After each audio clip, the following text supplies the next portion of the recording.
Dan Dr. William Campbell dalam bukunya menulis, jika gunung mencegah bumi dari goncangan, lalu mengapa terjadi gempa di daerah pegunungan? Saya jelaskan, Quran tidak pernah mengatakan gunung mencegah gempa bumi. Gempa itu zilzal, dan jika Anda melihat di definisi kamus Oxford, dikatakan bahwa gempa disebabkan oleh ledakan kulit luar bumi karena pelepasan tekanan gelombang seismik, karena retaknya bagian dalam batu atau karena reaksi vulkanik. Quran mengatakan tentang zalzala dalam surat Zalzal, namun di sini Quran mengatakan tamida bikum, untuk mencegah bumi bergoncang bersamamu. Dan sebagai jawaban atas pernyataan tersebut, jika gunung-gunung mencegah gempa bumi, mengapa terjadi gempa di daerah pegunungan? Jawabannya ialah, jika saya katakan dokter mencegah penyakit pada manusia, lalu seseorang akan berpendapat lain. Jika dokter mencegah penyakit pada manusia, lalu mengapa ada lebih banyak orang sakit di rumah sakit, padahal ada banyak dokter di rumah sakit, sementara di rumah kita tidak ada dokter sama sekali?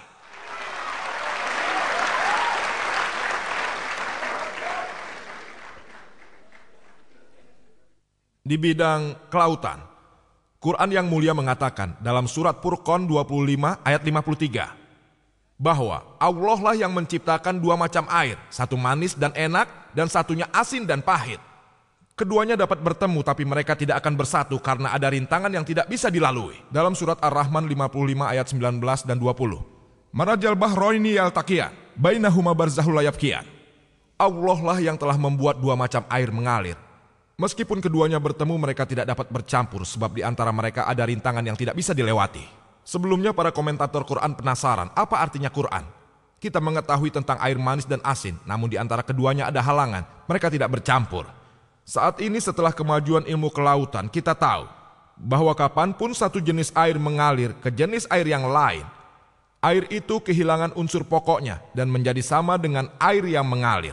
Ada daerah yang lebih homogen, yang dimaksud Quran dengan barsak, rintangan tak terlihat. Dan hal ini telah diakui oleh beberapa ilmuwan, bahkan pakar ilmu kelautan yang dari Amerika, yaitu Dr. Hay. Kalian tahu kan? Dr. William Campbell menulis dalam bukunya, ini merupakan fenomena yang dapat diamati. Nelayan masa itu tahu kalau ada dua macam air, asin dan manis. Jadi Muhammad selama ekspedisinya ke Syria mungkin telah melewati laut atau berbincang-bincang dengan nelayan-nelayan ini. Air manis dan asin merupakan fenomena yang dapat diamati, saya setuju. Tapi orang-orang tidak tahu kalau ada rintangan yang tidak terlihat sampai saat ini. Poin ilmiah yang perlu dicatat di sini adalah barzak, bukan air manis dan asin. Mengenai embriologi, telah dijelaskan oleh Dr. William Campbell selama kira-kira separuh pembicaraannya. Waktu rupanya tidak mengizinkan saya untuk menanggapi setiap hal kecil yang tidak logis. Saya hanya akan menanggapi dengan singkat, yang semoga memuaskan Anda semua. Untuk lebih jelasnya, lihatlah video saya Quran dan Ilmu Modern dan juga mengenai Quran dan Ilmu Medis. Ada satu kelompok Arab yang mengumpulkan data mengenai isi Al-Quran dan hadis yang berkaitan dengan embriologi dan mereka menyampaikannya pada Profesor Keithmore. Beliau adalah ketua jurusan anatomi di Universitas Toronto, Kanada. Dan saat ini beliau merupakan salah satu ilmuwan terbaik dalam bidang embriologi. Setelah membaca berbagai macam terjemahan Quran, dia diminta untuk mengomentarinya. Dia berkata, sebagian besar ayat Quran dan hadis sangat sesuai dengan embriologi modern yang ada sekarang. Namun, ada beberapa ayat yang tidak bisa saya katakan apakah ayat-ayat itu benar atau salah, karena saya sendiri tidak tahu. Ayat yang dimaksud adalah ayat pertama Quran yang terdapat dalam surat Al-Iqra dan surat Al-Alaq 96 ayat 1 dan 2 yang isinya, Iqra bismi rabbikal ladzi khalaq, khalaqal insana min 'alaq. Baca, katakan dan nyatakan dengan nama Tuhan yang menciptakan.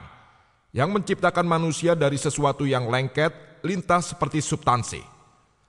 Berkaitan dengan pernyataan Dr. William Campbell, untuk menganalisa arti sebuah kata, kita harus melihat makna pada saat kata itu diucapkan, yaitu saat buku itu ditulis. Dia benar kalau mengatakan bahwa untuk menganalisa makna, kita harus menganalisa makna pada saat kata itu diucapkan dan akan dikatakan pada siapa kata tersebut. Jika pernyataannya itu dicermati, mengenai Injil, saya sangat setuju mengenainya. Karena Injil hanya diperuntukkan untuk keturunan Israel pada saat itu. Ini dijelaskan dalam ajaran Matius 10 ayat 5 dan 6. Yesus menyerukan pada murid-muridnya, janganlah berada di jalan orang kafir. Siapa saja orang kafir itu? Mereka adalah orang non-Yahudi, orang Hindu, dan orang Muslim. Pergilah hanya ke domba tersesat dari rumah Israel. Yesus berkata dalam ajaran Matius 15 ayat 24, Aku hanya dikirim untuk domba tersesat dari rumah Israel. Jadi jelas bahwa Yesus Kristus dan Injil hanya diperuntukkan bagi kaum Israel. Karena Injil diperuntukkan bagi mereka. Untuk menganalisa Injil, Anda harus menggunakan makna kata tersebut yang dipergunakan pada saat itu. Namun, Quran tidak diperuntukkan bagi bangsa Arab pada saat itu. Quran tidak hanya untuk orang Muslim. Quran diperuntukkan bagi seluruh umat manusia. Dan berlaku untuk selamanya. Dalam Quran surat Ibrahim 14 ayat 52. Surat Al-Baqarah ayat 185 dan surat Zumar 39 ayat 41 bahwa Quran diturunkan untuk seluruh umat manusia. Muhammad SAW tidak hanya dikirim untuk orang Muslim dan hanya orang Arab saja. Allah berfirman dalam surat Al-Quran surat Al-Anbiya 21 ayat 107. Wa ma arsalnaka illa rahmatan lil alamin. Kami telah mengutusnya sebagai rahmat, pedoman bagi seluruh umat manusia. Jadi apa yang dimaksud dalam Al-Quran, Anda tidak dapat membatasi maknanya hanya untuk saat ini, karena Quran adalah untuk selamanya. Sehingga makna alakah, lintas seperti substansi atau sesuatu yang lengket. Profesor Keith Moore berkata, saya tidak tahu apakah tahap awal dari embrio seperti seekor lintah dan dia pergi ke laboratoriumnya.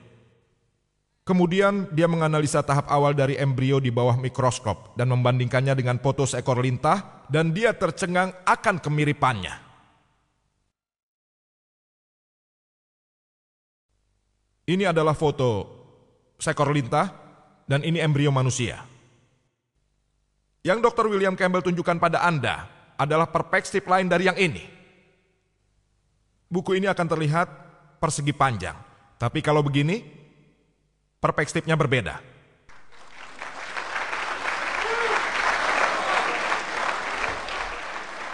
Inilah yang saya maksudkan, gambar yang Anda lihat pada slide seperti ini dan insya Allah akan saya tanggapi.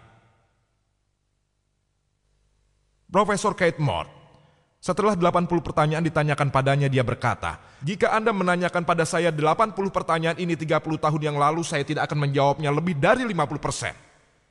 Karena embriologi baru berkembang 30 tahun yang lalu. Dia mengatakan hal ini tahun 80-an. Sekarang, percayakah kita pada pernyataan Dr. Keith Moore dalam kaset video, ini adalah fakta. Fakta. Annahul haq. Jadi apakah Anda lebih mempercayai percakapan pribadi Dr. William Campbell dengan Profesor Keith Moore?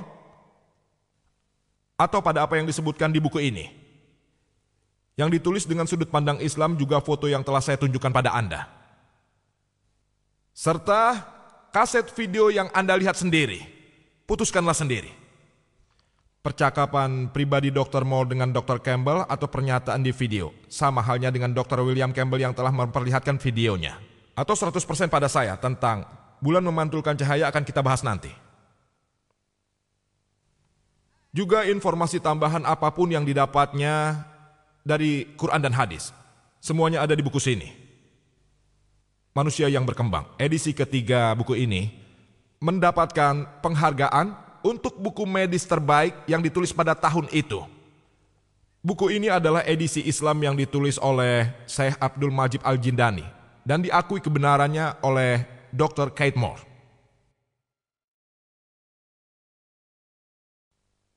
Dalam Quran, surat Mu'minun 23 ayat 13 dan surat Hajj 22 ayat 5, serta ayat-ayat lainnya dalam Quran yang mengatakan kalau umat manusia diciptakan dari nutfah.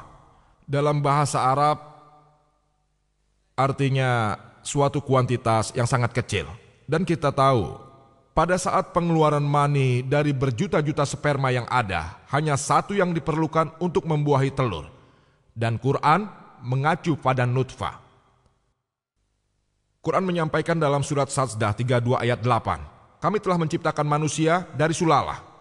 Bagian terbaiknya yaitu hanya satu sperma dari jutaan sperma lain yang dapat membuahi sel telur. Quran merujuk pada sulalah. Dan Quran dalam surat Insan 76 ayat 2 menyebutkan,